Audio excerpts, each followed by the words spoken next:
అందరికీ నమస్కారం అండి. హిందూ డివోషనల్కి స్వాగతం. ఈరోజు వీడియోలో శ్రీరాముని భార్య సీతాదేవి ఎప్పుడు పుట్టారో తెలుసుకుందాం. అలాగే సీతానవమి విశిష్టత, సీతానవమి ప్రాముఖ్యత గురించి కూడా తెలుసుకుందాం. శ్రీరాముని ధర్మపత్ని సీతాదేవి జన్మదినాన్ని సీతానవమిగా జరుపుకుంటారు. ఈ 2024 సంవత్సరంలో సీతానవమి మే 16న వస్తుంది. ఈ పర్వదిన విశేషాలను తెలుసుకుందాం. హిందూ పురాణాల ప్రకారం వైశాఖ మాసం 9వ రోజున సీతాదేవి జన్మించిందని అంటారు.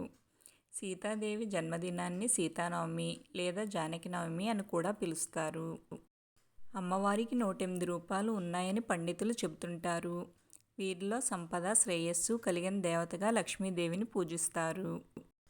త్రేతాయుగంలో దుఃఖం, కరువు కాటకాలు, అనారోగ్య సమస్యలతో అల్లాడుతున్న సమస్త జీవరాశుల సంక్షేమం కోసం సాక్షాత్తు లక్ష్మీదేవి వైశాఖ మాసం 9వ రోజున మిథిలా నగరంలో సీతాదేవిగా అవతరించిందని చెబుతారు.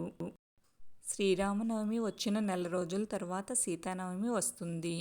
ఈ రెండు పండుగలు నవమి తిథి రోజునే రావడం విశేషం. సీతానవమి ప్రతి సంవత్సరం వైశాఖ శుక్ల నవమి తిథి నాడు జరుపుకుంటారు. శ్రీరాముడు అవతరించిన శ్రీరామనవమికి సరిగ్గా నెల తర్వాత సీతానవమి వస్తుంది.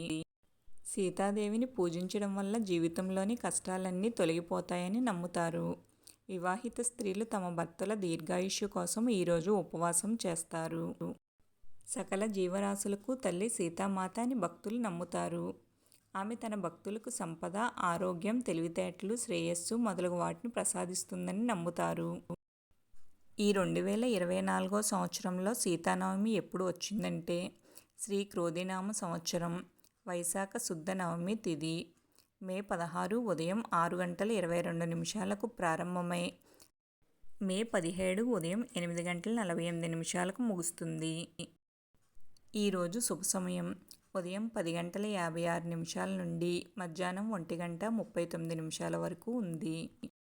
ఇప్పుడు సీతానవమి విశిష్టత గురించి తెలుసుకుందాం. హిందూ పురాణాల ప్రకారం లక్ష్మీదేవి వైశాఖ శుక్ల నవమి నాడు మంగళవారం రోజున పుష్యమి నక్షత్రం నందు జనక మహారాజు ఇంట్లో సీతగా అవతరించిందని ప్రతీతి.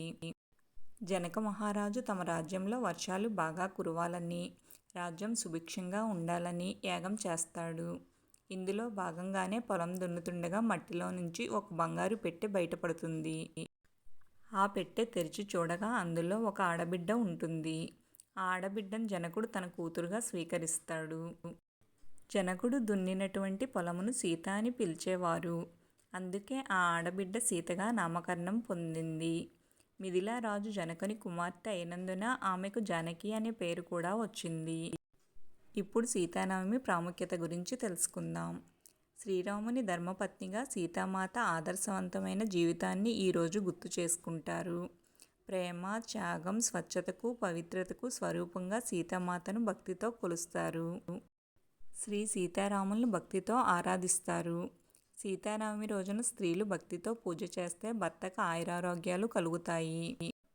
భార్యాభర్తల మధ్య అనుబంధం పెరుగుతుంది. ఏమైనా దోషాలు ఉంటే తొలగిపోతాయి అని పండితులు చెబుతుంటారు. మీకు ఈ వీడియో నచ్చితే లైక్ చేయండి, షేర్ చేయండి. మా ఛానల్ని ఫస్ట్ టైం చూస్తుంటే సబ్స్క్రైబ్ చేసుకోవడం మర్చిపోకండి.